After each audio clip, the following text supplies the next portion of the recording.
Okay, perfect. First of all, thank you everyone for coming.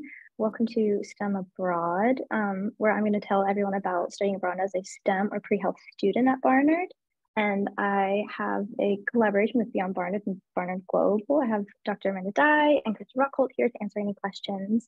And I also have some really helpful students who also studied abroad as STEM or pre-health students, and they're here to answer questions at the end as well. So moving into it, as a brief presentation outline, I first want to tell everyone about my experience abroad as a STEM student, and then lead into why studying abroad as a STEM student is what is something you should want to do. What are the benefits that are specific to STEM and that career path? And then I also want to discuss some resources for students, including resources at Barnard Global. Specifically, I'm going to tell you about the Benjamin A. Gilman Scholarship, which I was a recipient of. I'm also going to go into a contact list, and we have some slides from Beyond Barnard, and end with some questions. So first of all, my experience. To reintroduce myself, my name is Lillian Bryan, and I'm a senior this year. I was a neuroscience and behavior major and a pre-medical student, and I was lucky enough to be able to study abroad last spring. I went to the Columbia and Paris Reed Hall program, which is a Columbia affiliated program. So everything transferred for me for credits. I'll get into that later. But the primary reasons that I chose this program was one, a French language immersion, and two, an internship at the Paris Brain Institute, where I was able to do a 6-week long research internship for academic credit. And I'll talk a little bit more about that as well. Another important point is that I was a recipient of the Gilman Scholarship. In details, I was given $5,000 towards eligible expenses, which is something I'll get into that as well. But suffice to say, I would not have been able to study abroad if not for this Gilman Scholarship, which is I feel it's important to share with everyone. So going into why studying abroad as a STEM student is so important, I'm going to go through this list of things and then sort of apply it to my personal experience. So first, exploring your major in a new culture and or language is extremely important, especially because as diverse as New York City is, we're still sort of in an academic bubble that's really good to get outside of. Secondly, research and networking opportunities is extremely valuable to be able to say, yes, I have a letter of reference at X place in the world, as well as just understanding different types of research, which is something that I found really important as I moved into my senior year and my senior thesis as a neuroscience major. Additionally, exposure to non-STEM fields can be really valuable. There's also a lot of personal growth involved. This isn't specific to STEM students, but of course it's good to mention. And then also this idea that global issues require global collaboration. So on this last point, I want to expand upon it a little bit because I find it really important. I think that we all saw with the COVID-19 pandemic how international collaboration was really required and able to make the speed of progress that we made throughout this pandemic. And I think that moving forward to tackle global issues such as climate change, our next generation of STEM graduates really have to be able to work across cultural and language barriers, which I think is sort of a guiding theme for why STEM students should be studying abroad. To delve a little bit into the pictures we have here. So my research abroad includes a couple different topics. One was I worked on the default mode network, and I worked with transcranial magnetic stimulation, TMS, which you can see in the bottom right picture there. I also worked on visual neglect, and in the top left, you can see a picture of some of the testing for visual neglect. I also worked on a couple of things. But what was really important for me as I was going through this research internship and as I was abroad was just seeing how different it was to the neuroscience research that I do here in New York City. So on the point of exploring your major in a new culture and or language, I was really able to inform my decision-making in terms of which lab to do my senior thesis in. I learned a lot about the difference in daily work, not just in terms of the different types of research, human versus animal work. I was also able to learn about the French and European work culture, which was really valuable. And when coming back to the New York speed mindset, it was a great opportunity to learn what research looks like in a different cultural context. And I also just learned a lot about the difference between mouse and human work. And I think that every student could really benefit from seeing a completely different type of research than what they're currently working on. And moving on, some important resources for students. Number one is Barnard Global. So I want to go briefly through the steps to study abroad. One of them is first just choosing a study abroad program. I have a document that I'll get to later, in which I can sort of help you choose a study abroad program, but this really defines your experience. So take your time with this step. Number two is your Barnard application. Importantly, the preliminary application is due March 15th. So we're looking at a little bit more than a month until that preliminary application is due. And this is for a wide range. It's for summer 2023 through 2024 in the spring. And that's a really good thing to keep in mind. You can do the preliminary application if you're considering studying abroad during that time period. Next is program applications, scholarship applications, as well as committing to the program, and then just moving through to actually getting to study abroad. A resource for students that I really want to highlight is the Gilman Scholarship. So the Benjamin A. Gilman International Scholarship, which is what I was the recipient of, funds federal Pell Grant students in underrepresented groups. And I have underrepresented starred here because I want to quote what the Benjamin A. Gilman's website says when they're talking about underrepresentation. So, including but not limited to first-generation college students, students in STEM fields, racial and ethnic minority students, students with disabilities, students attending minority serving institutions and community colleges, students from US states and institutions with a lower study abroad participation, and more. So I really want people to consider whether they might fall into one of those groups, and if they are a federal Pell Grant recipient, this scholarship can be really valuable in your eligible expenses. So they can provide up to $5,000 for study or internships abroad, and up to $8,000 if you are studying a critical language, an understudied language. The general timeline for this is you're going to write a couple of essays. One is a statement of purpose essay, why you want to study abroad. The next are two community impact essays. One is a building mutual understanding essay discussing what it means to be an American abroad and how you're sort of going to use this experience in your career later on. And next is a follow-on service project proposal. Essentially, when you get back, you do some sort of project like this presentation that encourages study abroad and or the Benjamin A. Gilman Scholarship. There is an additional essay if you are going to do the Critical Need Language Award. So after you go through all of those essays, it's your transcript uploaded, you've been applying to your program of choice, and then you're working with Barnard Global in order to have a study abroad advisor, financial aid advisor approval, and then you can move into your application and submitting. The application for the Gilman Scholarship is due March 9th. So we're looking at exactly a month from now. And this is the same timeline for summer 2023, beginning in May through spring 2024. And I just want to highlight this as a really important scholarship and one that is pretty generous in their awards. Next, to move into some resources, this is the Barnard Global contact list. We actually have Krista Rothkolt with us today. Extremely kind of her to join. And we also have the Beyond Barnard email here.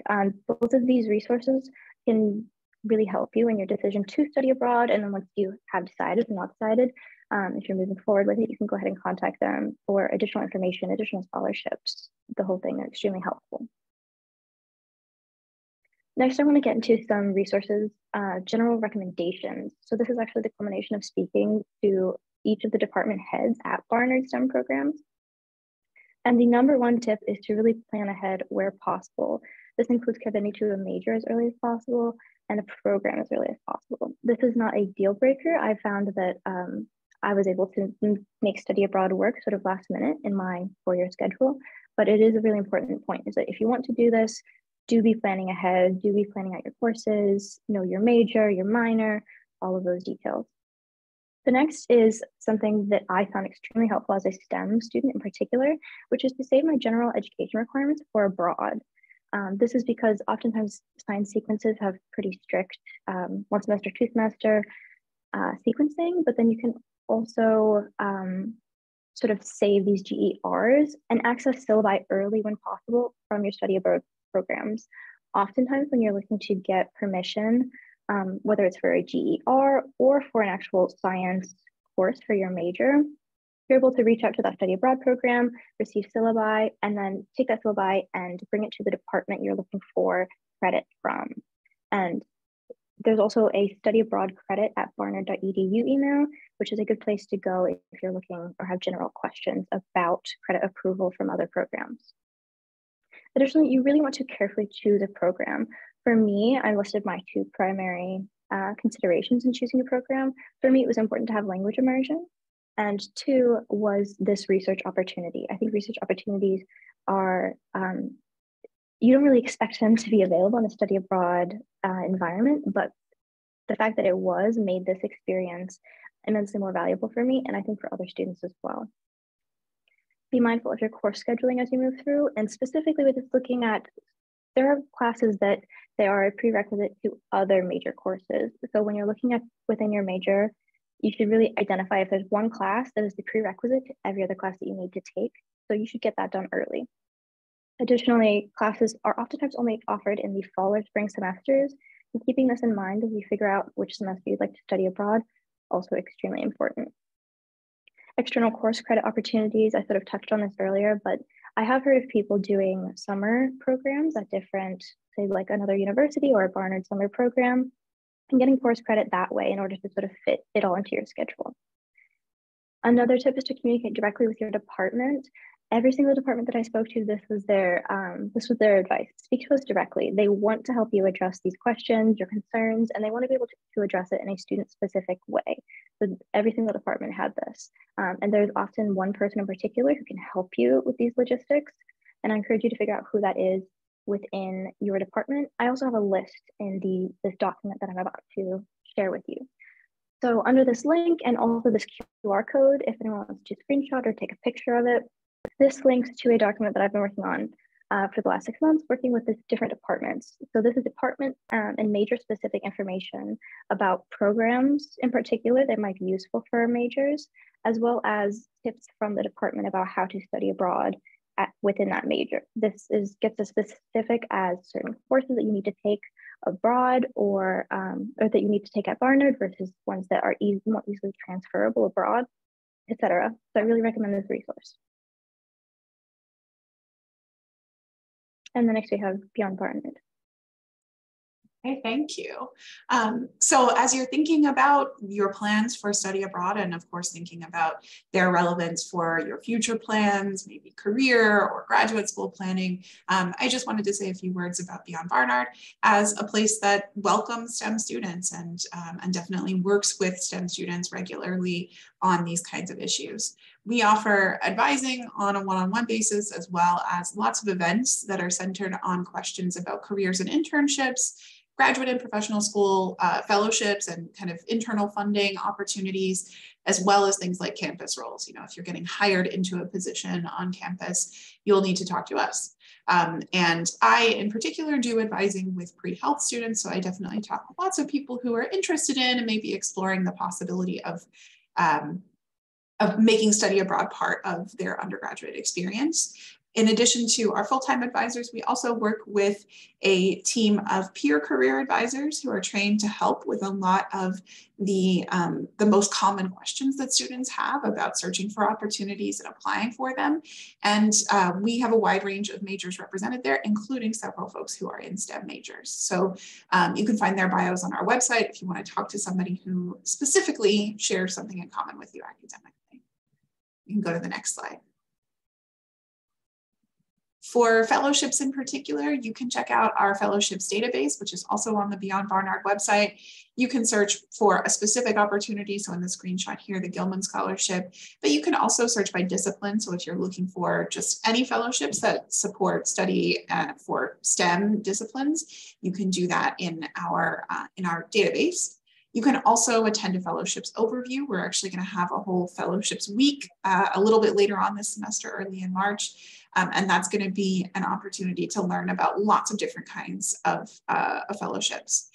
And then once you've come to an overview and kind of thought a little bit about what it is that you want to do, you can meet with an advisor to explore or prepare an application.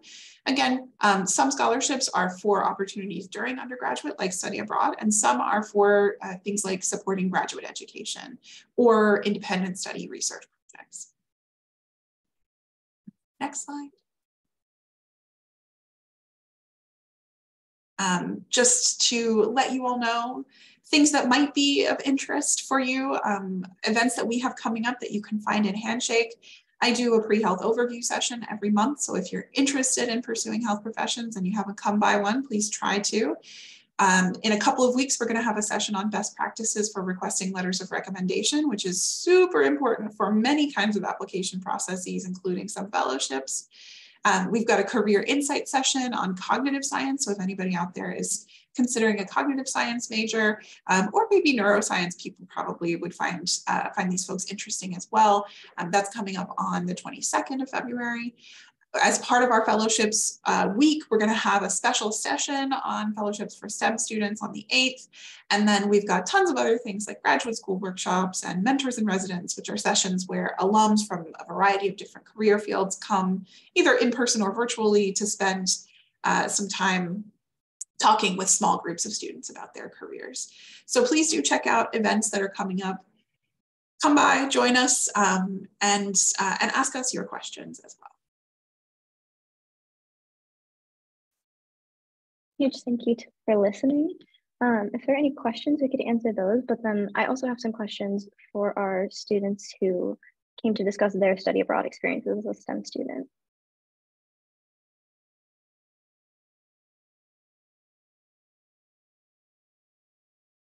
Okay, then I might ask the students who are here to discuss their experiences. I have a first question. Number one, how did your STEM or pre-health status affect your study abroad experience?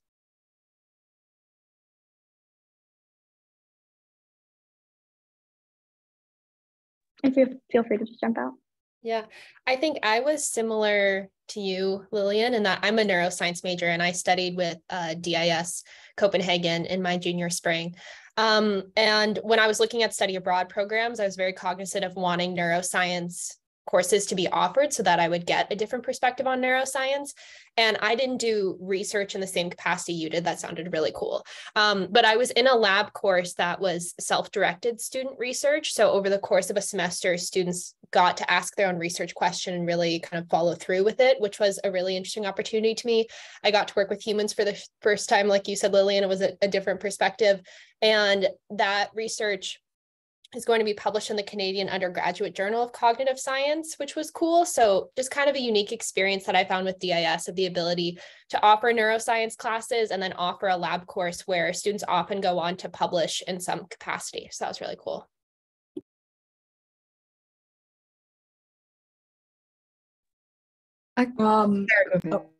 Okay, so I'm an econ math major, and so for me, going abroad, I wanted to make sure I could take those classes, and a lot of programs that I was looking at were geared more towards like the humanities. So I wanted to go somewhere where I could definitely take major classes, both because I like them and to graduate on time. And then I ended up going to UCL in London, and it was really interesting to get like other people have said another perspective on those issues that I study at Barnard. And yeah. Oh, and I also, sorry, I forgot to mention. So for the math part, a lot of universities had like, you had to take their specific intro course to take the next level course. So I chose UCL because I could use my Barnard classes to kind of test out of the prereq. Well, for me, hi everyone, my name is Fatima. I studied abroad last year, spring, in Milan, Italy. And I'm a computer science major. And when I was looking for study abroad programs, I was thinking like, looking for computer science programs essentially, because so I can take some requirements for me in order not to fall behind, so I can just like graduate on time, but also like have those credits to count towards my major. And I had a really hard time finding those programs. And because what was also important for me, there were English taught programs, but I did want to get the language experience of it. So I decided to go with IES Abroad Milan because they did have this like business programming course, which I actually ended up not taking. So during my study abroad, I took all the fun classes that I just wanted. But which actually I'm glad that I did, and I didn't fall behind on any of my CS courses. So I am still I actually was on track. I think COVID, that like extra summer semester helped a lot. So because of that, it actually allowed me to like be able to plan ahead and study abroad without having any worries for my major. And yeah, I just took like photography classes, cooking class, Italian, or like digital marketing. So didn't do much of a STEM, but I still had a lot of fun. Yeah, I might comment on that as well. And then I have two more questions. So I agree completely with what everyone said. I also think it was interesting because I socially was in a group of non-STEM students, which for me, I'm normally surrounded by other pre-meds, other neuroscience students. And so for me, socially, it was sort of a shift and definitely an important experience for me to have. Um, and then onto my second question. If you faced roadblocks in studying abroad, what were they and how did you overcome them? I can go first. The biggest roadblocks were the language barriers. I think whenever you are in a country that where they don't speak English, you always will feel uncomfortable at first. And that first week is always like the hardest week, where it's the week of the transitioning. And you just feel like, I don't know, a child that cannot communicate with the locals, or like with people and explain them your feelings. It's a very vulnerable moment as well. And how I dealt with that is just I allowed myself some time, and I allowed myself to, like, speak and make mistakes. Whenever I did that, actual locals or like people would just correct me, and they were still so nice, which I was super glad for.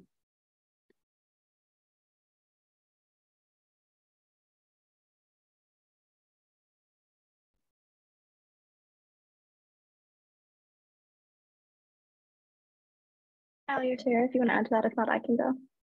Yeah, I'll just add briefly. I feel like I was very fortunate. I didn't have too many roadblocks to studying abroad, other than I think with COVID, I was debating whether it would even be a possibility. So I missed the study abroad preliminary deadline. So shout out to people watching this. Make sure you know that it's a March deadline, even for the following spring, because I was just behind on that. And so I had to get off the wait list and stuff. But other than that, I feel like I was a pretty seamless transition. I mean, well, I think there were times where it was a little bit difficult, but overall, I feel like I had a pretty seamless transition and was lucky to be in a place. I took Danish, but a lot of people also speak English in Denmark, which made the transition really seamless.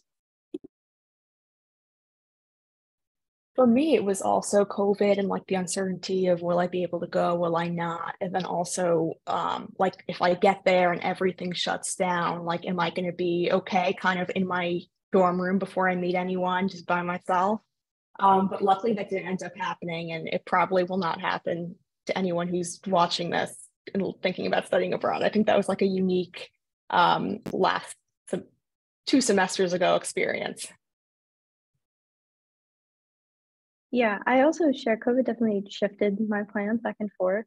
Um, and I'd say that was my major roadblock. One would be I was able to do it because of the extra summer term, which I think someone mentioned. But for me, it was the language requirements for the actual Columbia Reed Hall program. They required 3 semesters of French, and I was able to barely take it, which really made my experience possible. And then my third question is, how will study abroad impact your career? I could talk about this.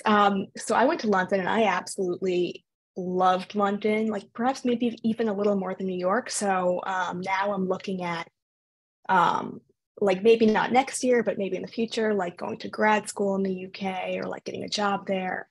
And I met a lot of people there and a lot of really interesting professors and researchers and other students who kind of inform my way of thinking about what I want to do. And so it was very influential in shaping my future, I think.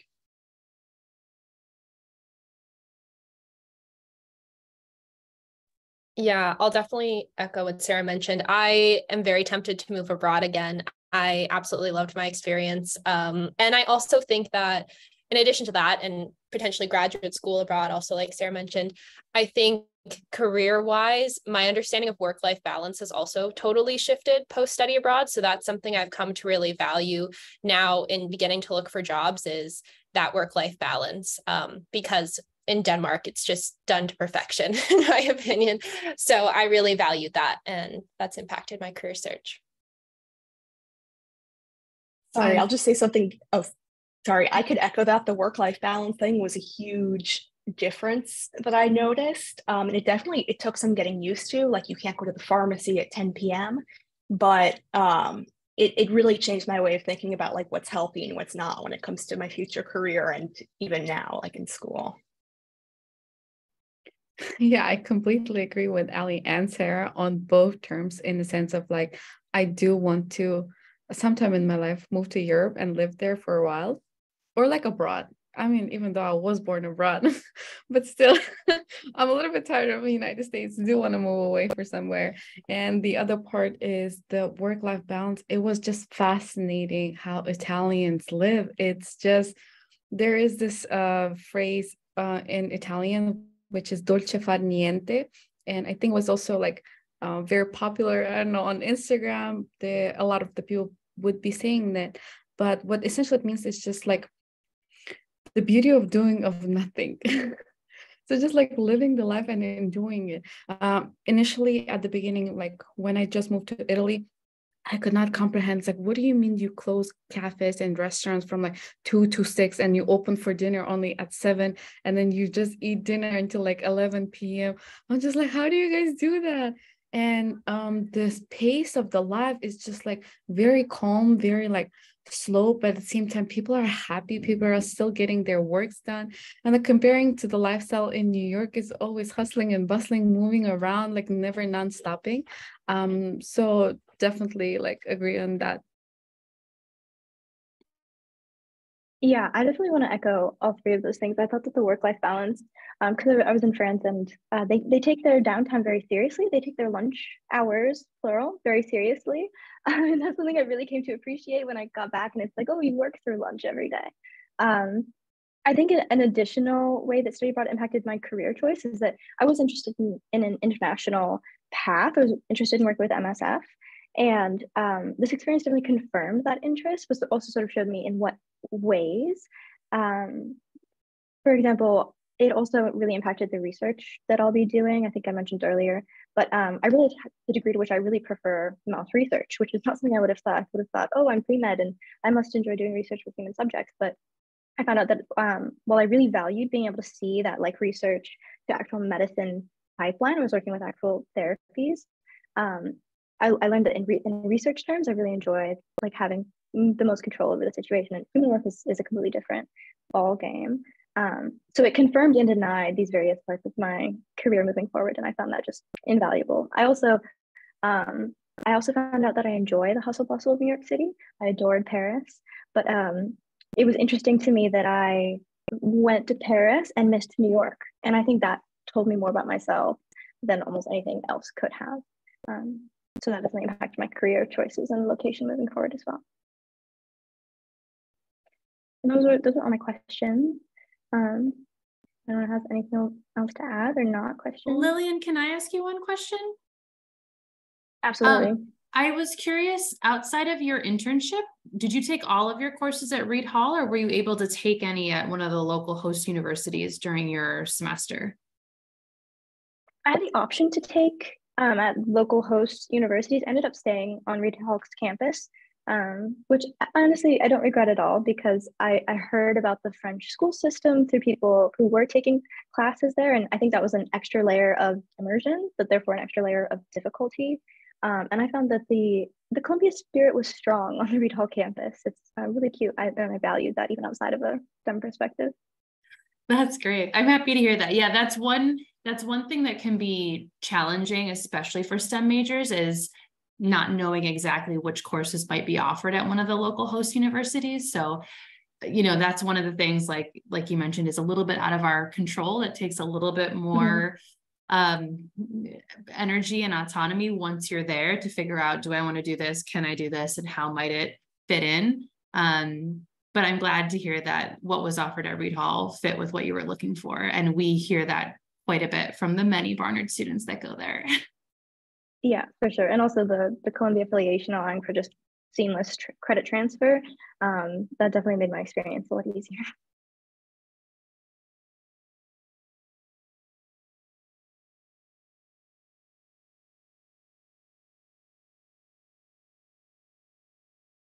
I think that's all for me, though. All right, if there aren't any more questions, thanks everybody for being here. I really appreciate it. Thank you. Yes, Have a good Thanks, afternoon. everyone. Thanks.